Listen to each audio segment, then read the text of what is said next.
a tech researcher, creates OtherLife, a virtual reality technology.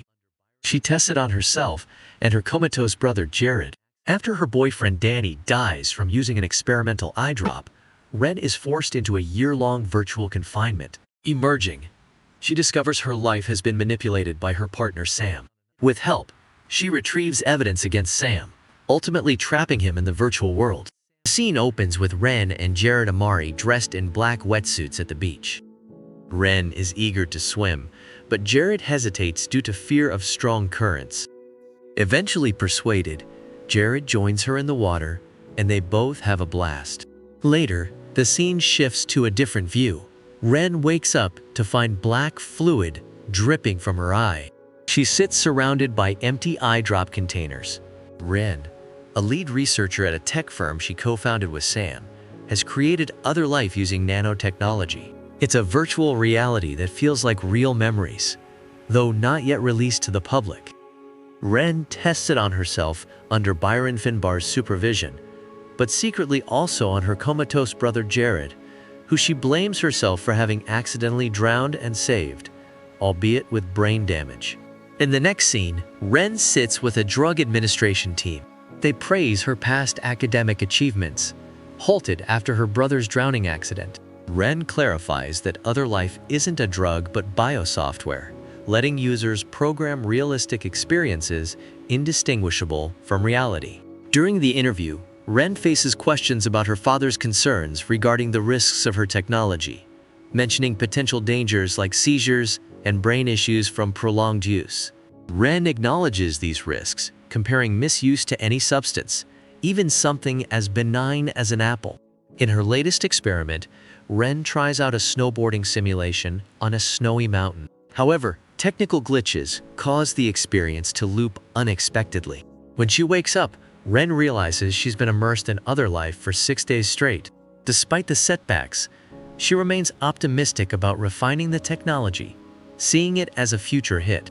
Meanwhile, Sam, the entrepreneur, pitches OtherLife to investors, emphasizing its ability to offer near-instantaneous and extended experiences. After the meeting, Sam and Ren clash over the company's direction.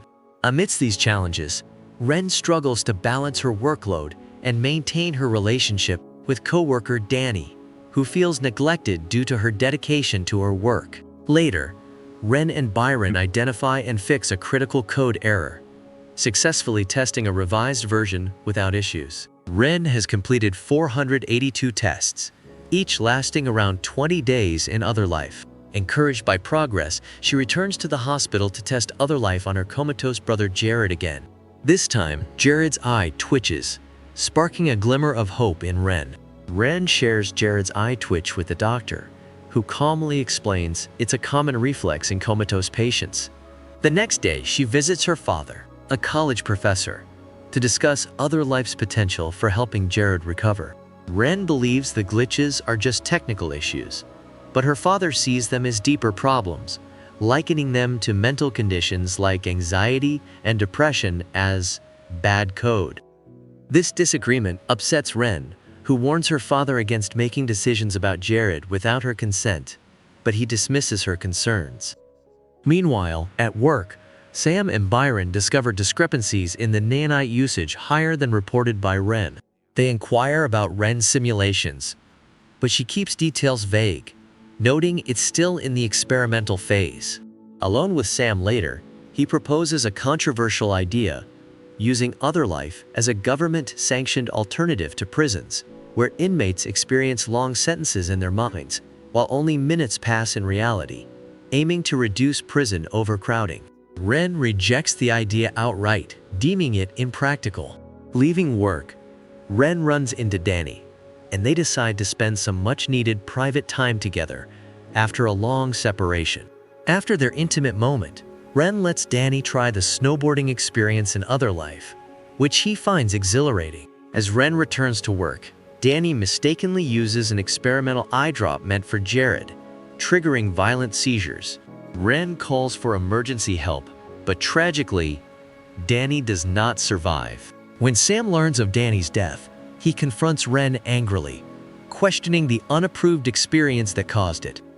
Despite thorough testing and approval of other simulations, this incident sparks a media frenzy and threatens to shut down their company. Sam, leveraging his influence and wealth, strikes a deal with the government to drop charges if Ren agrees to spend a year in solitary confinement within OtherLife. Furious at Sam for commercializing the idea behind her back, Ren reluctantly agrees for the sake of their company. In the testing room, Byron administers the eye drop to Ren. In an instant, she finds herself in a small, sparse room equipped with basic essentials like water, canned food, a sleeping mat, a tablet, a pen, and a toilet. A screen displays the days she spends in confinement. Initially depressed, Ren reflects on memories of Danny and her brother Jared. As days pass, she focuses on finding a way to bring Jared back using her codes. Gradually, her hope grows that she can make a difference. When a year finally elapses, Ren anticipates returning to reality. Ren's hopes crumble as the confinement counter resets to 001 without her release. Realizing the exit code failed, panic sets in and Ren erupts in a fit of rage, breaking things around her. Soon after, she discovers a gap in the hatch, which she forces open to escape. Stepping out, she finds herself in a storage area stocked with provisions and a monitoring room where she was observed. It dawns on her that she's been confined in a real-world cell all along. As a guard rushes toward her, Ren decides she won't stay confined any longer. She steals a vehicle and flees the area, finding herself on a busy road filled with OtherLife advertisements. Racing to her workplace, she discovers it deserted. At the police station, Ren learns that records show her living in Italy for the past year, shocking her. Despite explaining her ordeal and urging an investigation into her cell, it mysteriously disappears, casting doubt on her story. Feeling lost and betrayed, Ren returns to her former apartment, now occupied by someone else. When Sam appears, offering safety, Ren, distrustful, flees once more. Seeking refuge with her dependable colleague Cass, Ren is provided food and shelter. Cass reveals that everyone believed Ren had left for Italy after cashing out, a rumor spread by Sam to deflect suspicion. Struggling to process everything, Ren receives a glimmer of hope from Cass.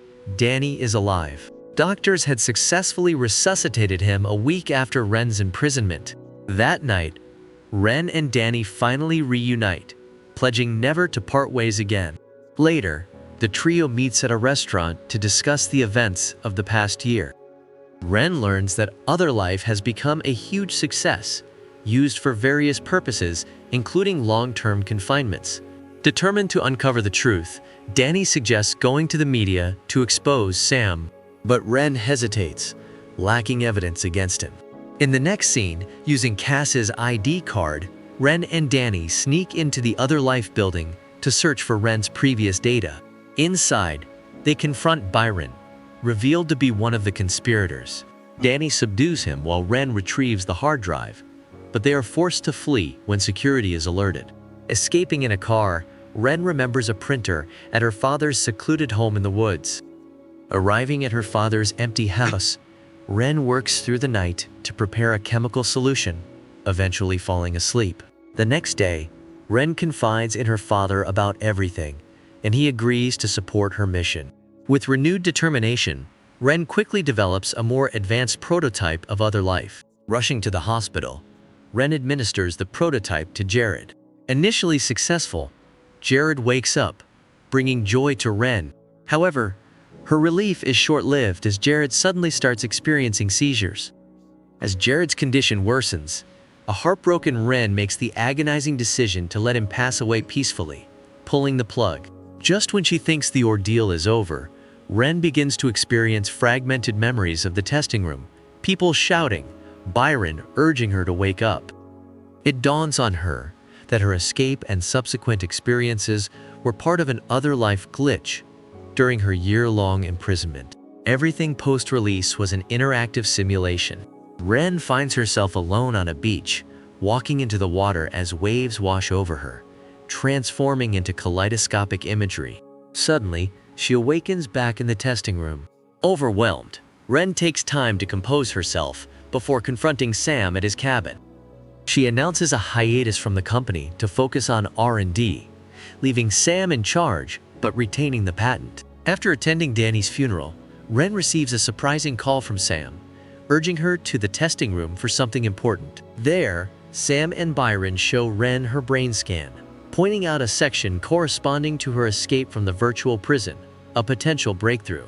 Sam insists on another test, but when Ren refuses, he forcefully administers the chemical into her eyes, trapping her once more in the cell. Byron reluctantly complies, swayed by Sam's insistence.